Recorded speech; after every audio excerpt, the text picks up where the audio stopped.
뻔히 하잖아. 얘네들 출장 왔단 말이에요. 자기 돈으로 온 게 아니고 회사 돈으로 온 거란 말이에요. 그리고 이제 촬영이 끝나서 오늘 촬영, 물론 이제 내일 촬영이 있지만 오늘 촬영이 끝났어. 그러면 뭘 기대하겠어요? 저녁에 남자들끼리 왔는데.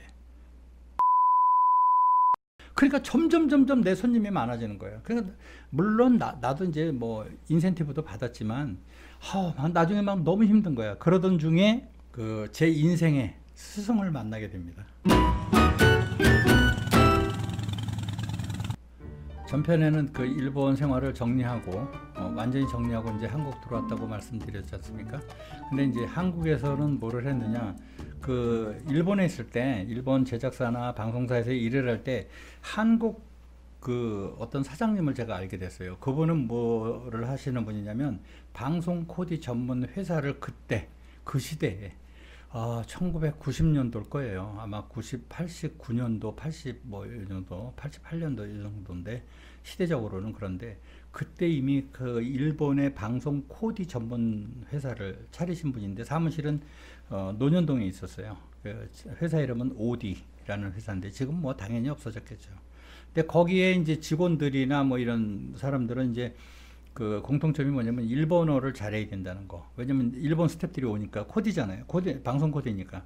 이제 일본 애들이 오면 일본 그 카메라 그 팀들이나 아니면 방송사 팀들이 오면 여기서 촬영을 못 하잖아요. 지리도 모르고, 그 다음에 뭐 언어적으로 가장 문제가 있고, 허가 받는 것도 안 되고, 그러니까 이제 코디가 붙어서 하는 거예요. 이제 해주고, 이제 물론 당연히 이제 우리는 이제 비용을 청구하고 그러는 건데, 이제 거기서 일을 시작하게 됩니다. 그러면서 이제 방송 일을 배우게 되는 거죠.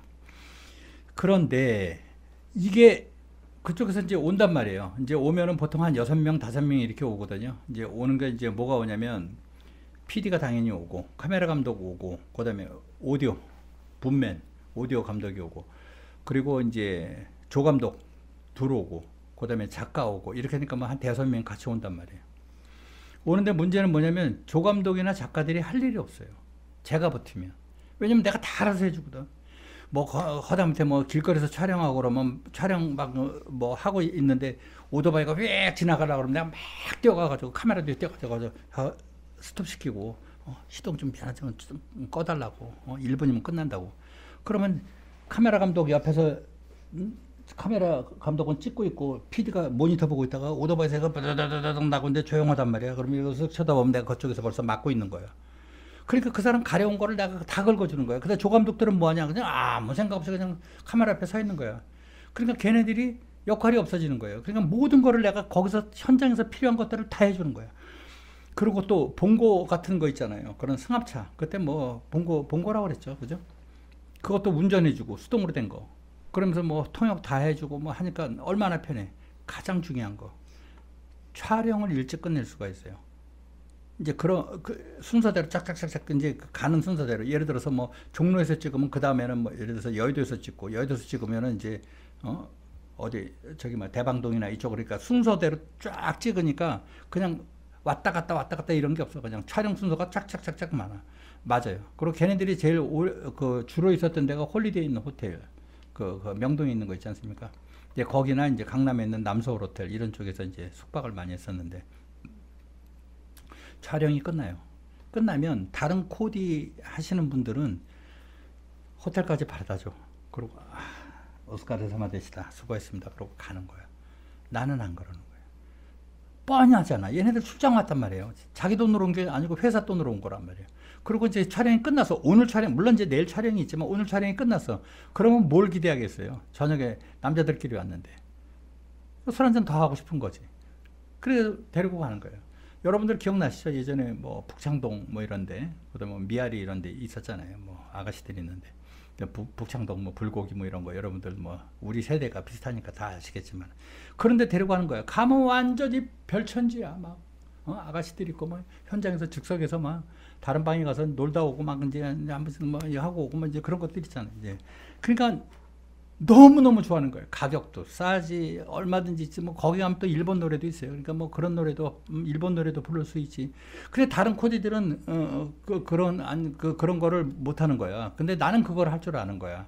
그리고 이제 그러다 보니까 다른 코디들 하는 것보다는 얘네들이 훨씬 재밌는 거야. 같이 다니는 것도 좋고, 그리고 또 뭐 뭐든지 원하면 내가 기본적으로 웬만하면 다 해주니까. 그러니까 나한테 점점 몰리네. 사무실에 보면 스케줄표가 있으면 다른 애들 한 번 나갈 건 난 2번 잡히는 거야. 왜냐면 걔네들이 가서 다 터는 거야. 거기 가서 미스터 임이라고 그 친구가 이 지방이니까 그 친구 찾으라고. 코디병은 똑같아. 그 밤새도록 같이 놀고 뭐 하고 그러고 저거 하고 뭐 심지어는 뭐 저기 장안평에 있는 경남 관광호텔 뭐 이런데 뭐 나이트클럽도 데리고 가고 막 이러니까 뭐 애들이 그냥 너무 좋아하는 거예요. 막 술집 데리고 다니고 막 이러니까. 그래서 어쨌든 그렇게 막 하고 있었던 중에 이제 내가 이제 걔네들 이제 뭐 촬영하고 그러면은 이제 오잖아요. 공항에서 오면 이제 마중 나가잖아.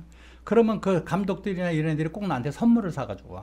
그럼 이제 주로 담배를 사갖고 와. 이제 감독이 이제 주로 그런 짓을 하는데, 감독을 사면 이제 나랑 제일 이제 자주 했던 사람이 이제 그 감독 하나가 있는데, 이제 그 감독이 담배를 주잖아요. 뭐 한 보로를 줘, 나한테. 예를 들자면. 그럼 난 그거 갖고 있는 거야. 갖고 있다 촬영 나가면 항상 차에다가 내가 2-3갑씩 갖고 다녀. 그러다 촬영 나가서 이제 뭐 찍고 그러다가 이제 그 감독이 호텔에다 담배 두고 이제 피다가 떨어질 때 있잖아요. 그럼 담배 없으면 이제 만지작 거리면 나는 주머니에서 담배를 딱 뜯어서 탁 주는 거야. 담배 한 2가치 이렇게 빼가지고 딱 주는 거야. 그러면 뭐 기가 막히지. 여러분 담배 피시는 분들 아시겠지만 자기 담배 위에는 다른 담배 잘 안 피는 거 알잖아요. 맛도 없고, 그죠? 근데 자기가 원하는 담배를 딱 주는 거야. 왜냐면 지가 피던 담배를 대부분 사갖고 오게 돼 있어. 사람 심리가. 마일드 세븐이라든지 뭐 이런 거 있잖아요. 그죠? 이제 그런 것들을 주면은 이제 되게 좋아하지. 그러니까 각인이 되는 거야. 그리고 나는 항상 아무리 걔네들이 술이 취했어도 끝까지 같이 있다가 바르다 주고 그 다음에 호텔로 들어가는 거 보고 그 다음에 인사 다 하고 뭐 하고, 이제 감독 같은 경우는 내 방까지 다 모셔다 드리지. 그러고 이제 거기서 차를 한잔 한다든지, 그러고 이제 오야스미나 사이 안녕히 주무십시오. 그러고 이제 내일 8시까지 오겠습니다. 그러고 가는 거예요. 그러니까 어떤 때는 시간이 안 맞아. 뭐 걔네들 실컷 놀고 그러면 새벽 3시 될 때도 있어요. 그럼 난 그냥 본고차에서 자는 거예요. 주차장에다 세워놓고. 그렇지 않으면 내가 맞출 수가 없어요. 나 그때 창동에 살았거든요. 어머니랑. 그러니까 뭐 할 수가 없지. 그러니까 이제 거기서 자는 거야, 본고차에서. 그러고 그 다음날 이제 또 데리러 다니고 쫙 촬영하고. 그러니까 점점 내 손님이 많아지는 거예요. 그러니까 물론 나도 이제 뭐 인센티브도 받았지만 나중에 막 너무 힘든 거야. 그러던 중에 그 제 인생의 스승을 만나게 됩니다. 그러니까 제 인생의 그 이 제작 쪽에 스승이 2분 계세요.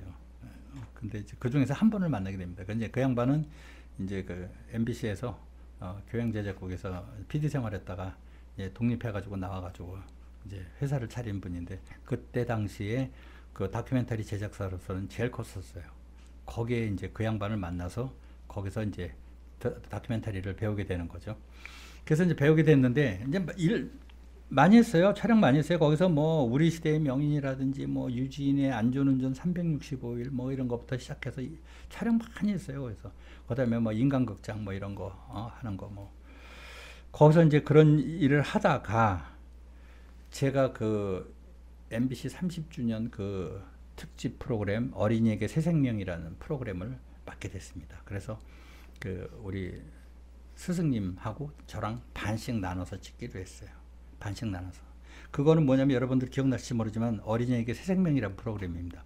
그거는 이제 그 모금 방송 프로그램이에요. 그러니까 뭐 심장병 어린이들, 뭐 뇌종양 어린이들, 뭐 이런 애들한테 우리가 방송을 통해서 모금을 해. 그걸 생방송으로 모금합니다. 예를 들어서 뭐 차인태 아나운서 이런 사람들이 이제 나와가지고 생방송을 하면서 뭐 어디에서 얼마를 돈을 보내줬습니다. 감사합니다. 뭐 국회의원 누가 보내줬습니다. 감사합니다. 뭐 이거 한단 말이에요.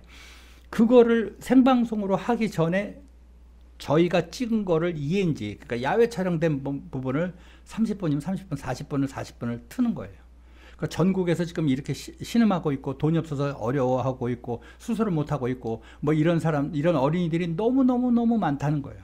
이제 그런 어린애들을 돕자. 그렇게 해가지고 ENG를 그 야외 촬영 한 번을 보고 다시 스튜디오로 돌아와서 이제 네, 지금 어린이들이 이렇게 지금 힘든 어린이들이 많이 있습니다. 여러분들 십시일반 조금씩이라도 좋으니까 여러분들 모금 방송에 많이 참여해 주세요. 뭐 이렇게 되는 거예요. 그러니까 이게 야외 촬영하는 게 어마어마하게 중요한 거야. 거기서 남이다가 나와야 돼. 눈물이 나와야 된다고. 그렇지 않으면은 모금액이 훅 떨어져요. 했는데 나는 서울 부분을 맡아서 찍기로 했어. 그리고 우리 스승인 감독님은 지방 부분을 맡아서 찍기로 했어. 그 양반은 이제 부산, 뭐 대구 뭐 이런 데 막 가는 거야. 광주 가서 찍고 난 서울 부분을 찍기로 했는데 난 지금도 지금 기억나는 게 딱 두 가지가 있어. 부모님 설득하기가 너무 힘든 거야. 왜냐면 얼굴을 까야 되니까. 애들 소아암 환자예요. 뭐 다 빠빡머리고, 그리고 뇌종양 걸리고.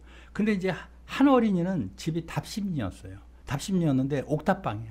근데 생일이 얼마 안 남았다는 거예요. 그래서 생일빵을 하자. 그랬더니 생일 며칠 남았는데 미리 하면 어떡하니? 아니 그러니까 생일상은 미리 차려줄 수 있지 않느냐 했어. 했는데 엄마가 애가 아프잖아. 아프니까 난 지금도 기억나는데 그 옥탑방에 보면 그 옛날에 그 양은 저거 있잖아요. 양은 그 뭐라 그럴까 밥상, 양은 밥상 있어도 누런 거 뭐 그 학도 그려져 있고 뭐 이런 건데 거기다 생일빵이라고 딱 차려왔는데 바나나에다가 뭐 바나나 사실 그때 뭐 아주 귀한 거는 아니지만 그렇다고 아주 흔한 과일은 아니에요. 이런 거 저런 거 다 올려놓은 거야. 그래서 어디서 났냐고 그랬더니 뭐 예를 들어서 뭐 돈을 빌렸든 뭐 가부를 했든 어쨌든 그렇다는 거예요. 그래서 어머니 이거를 많이 갖고 오면은 안 돼요. 우리가 이걸 다 촬영할 수가 없어요. 아니 뭐 옥탑방에 살면서 먹을 건 다 먹네 이러면 안 되잖아. 그래서 그걸 좀 내려놓고 찍었던 기억이 납니다. 왜냐면 모금을 하기 위해서. 이제 그런 것도 있었고 또 한 가지는 근데 이제 그 친구는 결국엔 애가 이제 하늘나라로 갔어요. 갔는데 엄마가 굉장히 반대를 했어. 안 찍겠다고 그랬어.